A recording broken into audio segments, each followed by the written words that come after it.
Good morning. So today we discuss about PCR. So पहले previous class रे हमें कौन पढ़ले? Previous class रे हमें पढ़ले केमिति agarose gel electrophoresis हबो. आम पाखे जो sample DNA sample अच्छे तादर smaller fragment को हमें केमिति separation करले. वर्तमान आम पाखे जो smaller fragment को हमें separation करले से smaller fragment को हमें कौन करिबा ना आर्टिफिशियल एम्प्लीफिकेशन करेबा. आउ एम्प्लीफिकेशन ऑफ डीएनए आमे जो प्रोसेस द्वारा करिया से एम्प्लीफिकेशन ऑफ डीएनए आमे जो प्रोसेस द्वारा करिया ताको पिला में पीसीआर को जाए पॉलीमरेज चेन रिएक्शन. आउ ए पीसीआर को फास्ट के डिस्कवर करथिले पिला कैरी मुलिस बोली जने साइंटिस्ट थिले जे आर्टिफिशियली ए डीएनए को एम्प्लीफिकेशन करथिले जे आर्टिफिशियली जीन ऑफ इंटरेस्ट को एम्प्लीफिकेशन करथिले. आउ तांको ना अनुसार आमे से नोबेल प्राइज पाइले ए डिस्कवरी जोगु. तो कैरी मुलिस ले साइंटिस्ट जे फास्ट ये एम्प्लीफिकेशन ऑफ डीएनए करैतिले in vitro inside the laboratory. तो पहले से कुछ ये जो पीसीआर मशीन रहिला आकु आमे थर्मल साइक्लर बोली मध्यम कहबा.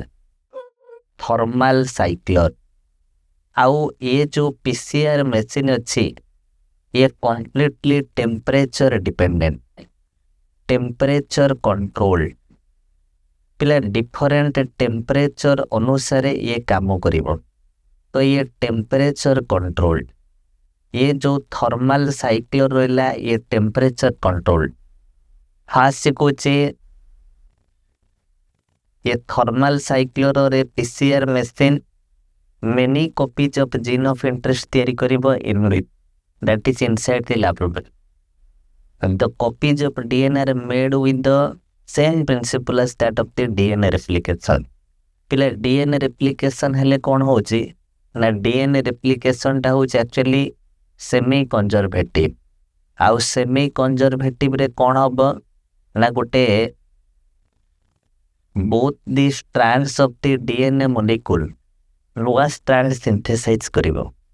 आउ DNA replication हला गोटे प्रोसेस जोतरे गोटे स्ट्रैंड गोटे डीएनए टेम्पलेट नुआ डीएनए फॉर्मेशन करिबारे हेल्प करिवो. नंबर बढ़िबो कॉपी बढ़िबो. એટલે એ પીસીઆર રે ମଧ୍ୟ સેમ હબો. पीसीआर प्रिंसिपल टा और टेक्निक टा कंप्लीटली सेम जेमिति डीएनए रेप्लिकेशन होच. आ पिला इन विट्रो माने जोटा इनसाइड द लैब हबो और आउटसाइड द लिविंग ऑर्गेनिज्म हबो. इन विवो माने कंप्लीट प्रोसेस टा जदी इनसाइड द लिविंग ऑर्गेनिज्म होतबो आमे ताको इन विवो कहले. पहले डीएनए रेप्लिकेशन आमे कौन करते गोटे टेम्पलेट स्ट्रैंड नहीं जिबा. ए जो टेम्पलेट स्ट्रैंड नेले मन करे एटा 3 प्राइम रो 5 प्राइम डायरेक्शन अछि एठी आउ गोटे स्ट्रैंड नेले जेहेतु डीएनए डबल स्ट्रैंडेड ये 5 प्राइम रो 3 प्राइम अछि बोथ स्ट्रैंड्स आर कॉम्प्लीमेंट. तो ये स्ट्रैंड कौन करिवो गोटे नुआ स्ट्रैंड तैयारी करिवो. ये स्ट्रैंड कौन करिवो गोटे नुआ स्ट्रैंड तैयारी करिवो. तो पिला आकु हमें डीएनए रेप्लिकेशन कहले. आउ डीएनए रेप्लिकेशन हेले डीएनए टा कौन करिवो ता निजो भलिया आउ किछि कॉपी फॉर्मेशन कर दबो जोटा को हमें डीएनए रेप्लिकेशन पूछो. आउ डीएनए रेप्लिकेशन होछि semi conservative both the strands of the DNA new strand synthesize करिवो. तो फिला पॉलीमरेज चेन रिएक्शन ने भी आमे ठीक सेम दिनसो करिबा. आ पॉलीमरेज चेन रिएक्शन पाई हमु कोन दरकार पिला फास्ट हमको दरकार डीएनए टेम्पलेट. पिला डीएनए टेम्पलेट माने जो जो पार्ट ऑफ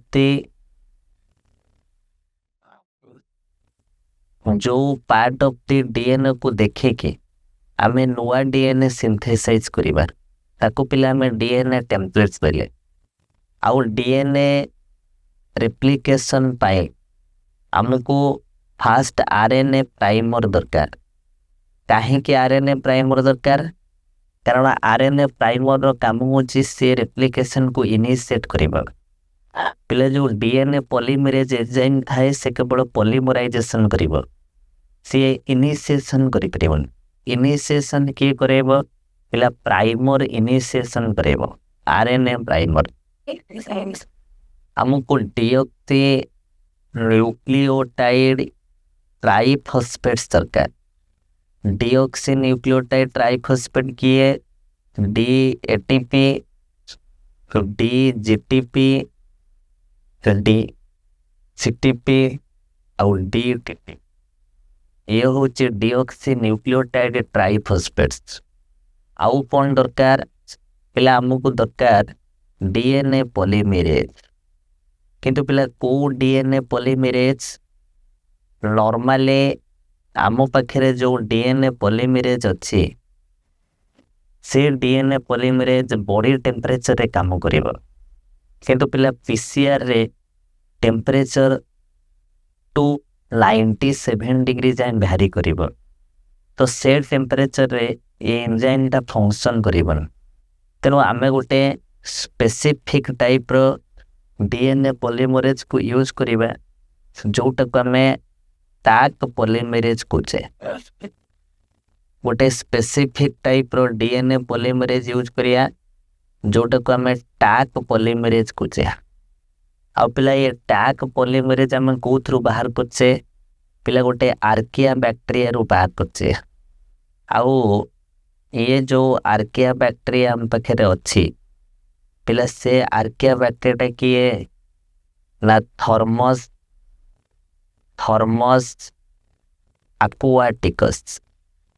पिला ये थर्मस aquaticus होची आर्किया बैक्टीरिया जोटा होची गोटे थर्मो एसिडोफाइल्स। आउ थर्मो एसिडोफाइल्स माने जे पाखापाखि 100 डिग्री सेल्सियस टेम्परेचर को टॉलरेट करि परिबो। आउ जेहेतु ये 100 डिग्री सेल्सियस टेम्परेचर को टॉलरेट करि पारुछि तो आ पाखुरा में जो बैक्टीरिया जो एंजाइम को बाहर कले सेटा ला टैग पॉलीमरेज। ये टैग पॉलीमरेज रो काम मध्य ये up to 100 degree Celsius temperature को टॉलरेट करि परिबो। तो पिला हमको कौन दरकार पीसीआर को जदि हमें कंटिन्यू करिया को चाहिबा हमको फास्ट जोटा दरकार सेला थर्मल साइक्लर और पीसीआर मेसियर। हमको जीन ऑफ इंटरेस्ट दरकार जो डीएनए टेम्पलेट और जीन ऑफ इंटरेस्ट को देखे कि आमे कॉपी करिबा जीन ऑफ इंटरेस्ट जहाँ को देखे कि कॉपी होबा। आरएनए प्राइमर दरकार for initiation of replication. Taq polymerase enzyme दरकार जे पाखापाखि 100 डिग्री सेल्सियस टेम्परेचर को टॉलरेट करिवो। आउ डी एनटीपीस दरकार deoxy nucleotide triphosphates different temperature and time duration programmed in the machine and the machine is then turned on।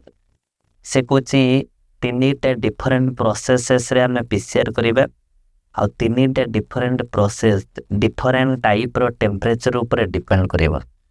तो PCR पे एई सब इंग्रेडिएंट दरकार genome with gene of interest primer deoxy nucleotide triphosphates ता सहित Taq polymerase enzyme. पिला PCR रे जति की इंग्रेडिएंट्स अच्छी से इंग्रेडिएंट्स को हमें परिबा कौन genome with gene of interest कौन DNA containing gene of interest from the entire genomic DNA. Complete DNA रे जो जीन ऑफ इंटरेस्ट प्रेजेंट अच्छे। आउ डीऑक्सी न्यूक्लियोटाइड फॉस्फेट रो कौन काम फास्ट काम होला ये एनर्जी प्रोवाइड करिवो फॉर द रिएक्शन ता सहित सब्सट्रेट भलिया काम करिवो new DNA synthesize new DNA strand को सिंथेसिस करिया। पिला प्राइमर रो कौन काम ना प्राइमर रो काम होला से starting point for replication show करिवो। जो जगह रो रेप्लिकेशन हबो जो जगह रो ओरिजिन ऑफ रेप्लिकेशन हेई परिबो जो जगह रो रेप्लिकेशन स्टार्ट हबो से जगह रो ये कौन शो करिवो ये पॉइंट शो करिवो। कारण ये इनिशिएशन करिबारे हेल्प करे डीएनए पॉलीमरेज टा can only synthesize new DNA strand किंतु ये इनिशिएशन करै परिबन। इनिशिएशन कौन काम? इनिशिएशन काम किए करिवो? प्राइमर करिवो। सबुठु इम्पोर्टेंट कथा होची एंजाइम। आउ पिला PCR occurs at high temperature पाखापाखि 100 डिग्री सेल्सियस टेम्परेचर लागिवो 100 degree Celsius temperature. Taq polymerase होची गोटे डीएनए पॉलीमरेज एंजाइम जोटा गोटे थर्मोफिलिक बैक्टीरिया रु बाहरे। आउ ये थर्मोफिलिक बैक्टीरिया रो काम होची ये ला गोटे आर्किया बैक्टीरिया जे हाई टेम्परेचर को टॉलरेट करि परिबो। आउ एटा कोठे मिलिबो? हॉट स्प्रिंग रे मिलिबो। थर्मोस एक्वाटिकस होची से बैक्टीरिया रो ना जोटा हॉट स्प्रिंग रे मिले। सेति पई ए टैग पॉलीमरेज पाखापाखि भेरी हाई टेम्परेचर को टॉलरेट करि परिबो। ये टैग पॉलीमरेज प्राइमर सहित ऐड हबो डीएनए रो कॉम्प्लीमेंट्री बेसिस को जोड़िबो आउ न्यू डीएनए सिंथेसाइज कले। से कोचे ये कंप्लीट भाइल जा भीतर सबु जिनस गुड़ा प्रेजेंट अच्छी को नहीं कि आम जदि ये पीसीआर मशीन रखीदबा पर्टिकुलर टेम्परेचर आउ टाइम ड्यूरेशन सेट करिकी ताहले पिला within a very short period of time भितर billions of copies of DNA तैयारी हो जाएगा। ये पीसीआर मशीन और ये जो पीसीआर और पॉलीमरेज चेन रिएक्शन हैला ये स्पेसिफिकली 3टा स्टेप रे काम करिबो। पिला फास्ट जो स्टेप अच्छी आमे ताको डीनेचुरेशन बोलचे। पिला डीनेचुरेशन माने जो डबल स्टैंडर्ड डीएनए थिबो ताको सिंगल स्टैंडर्ड को कन्वर्ट कराबा प्रोसेस। सेकेंड हला पिला एनेलिंग। आउ पिला ये एनेलिंग माने प्राइमर रो अटैचमेंट। आउ पिला थर्ड प्रोसेस हला प्राइमर एक्सटेंशन। पिला प्राइमर एक्सटेंशन माने से प्राइमर को देखे कि न्यू न्यूक्लियोटाइड को जोड़िबा। तो पीसीआर 3 स्टेप रे कंप्लीट हो। फर्स्ट स्टेप हला डीनेचुरेशन, सेकेंड स्टेप हला एनेलिंग और थर्ड स्टेप हला extension. Once the temperature rises, the DNA strand separates. That is denaturation. Thus, this step is called denaturation. से कौन फास्ट स्टेप को आम पे कौन कहे डीनेचुरेशन। आउ डीनेचुरेशन होची डीएनए रो गोटे प्रॉपर्टी जो प्रोसेस द्वारा आम सिंगल स्टैंडर्ड डीएनए को डबल स्टैंडर्ड डीएनए को सिंगल स्टैंडर्ड को कन्वर्ट करि परिबा।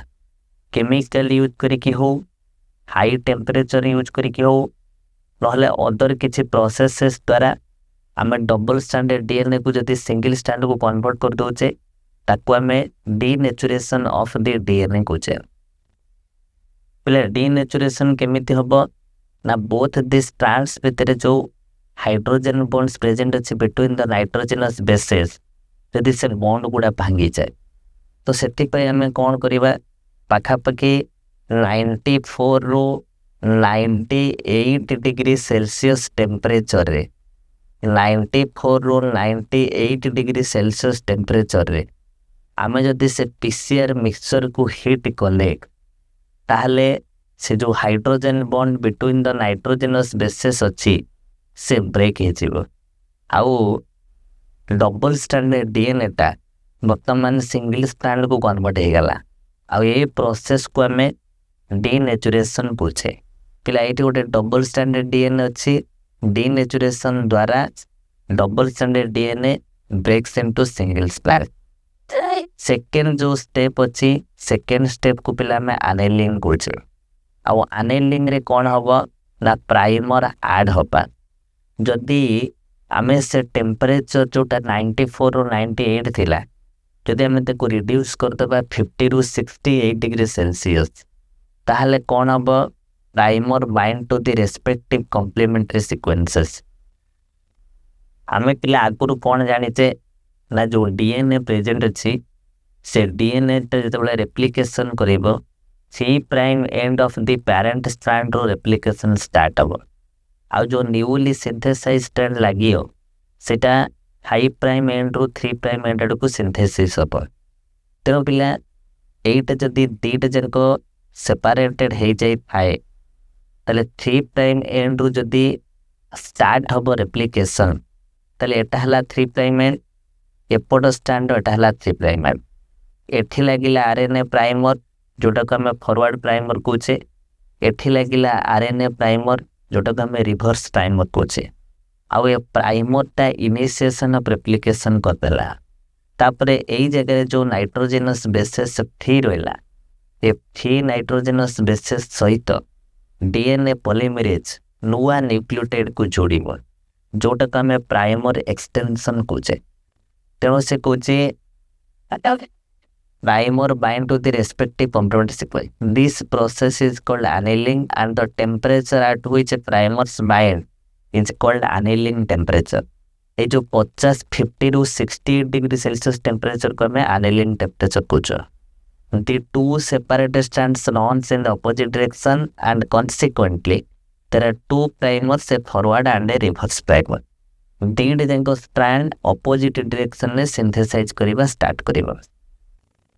थर्ड स्टेप है एक्सटेंशन प्राइमर एक्सटेंशन आ प्राइमर एक्सटेंशन कौन ना पहला प्राइमर एक्सटेंशन होची ए जो फॉरवर्ड प्राइमर अटैचमेंट हैला रिमेनिंग जो नाइट्रोजनस बेसेस रिमेनिंग जो न्यूक्लियोटाइड फ्री थिबो ए रिमेनिंग न्यूक्लियोटाइड को देखिकी ये डीएनए पॉलीमरेज टैक पॉलीमरेज नुआ न्यूक्लियोटाइड को जोड़िबो फॉरवर्ड प्राइमर 3 प्राइम रु 5 प्राइम रिवर्स प्राइमर जोड़ला जाफले नुआ स्ट्रैंड सिंथेसिस हबो आउ सेटा को हमें प्राइमर एक्सटेंशन कहचे एक्सटेंशन सॉफ्ट ड्रिल हां तब यो इनसे वीडियो और सारा ऑलरेडी या वीडियो सब एप्पल आगे को कर रही साउंड लाइक पूरा वायरस विंचो डायरेक्ट पूरा है सारा आगे को सब दिल पड़ास पड़ो जे सर कल तो एना माइंड को जे पड़ोची जुलूजी पार्टा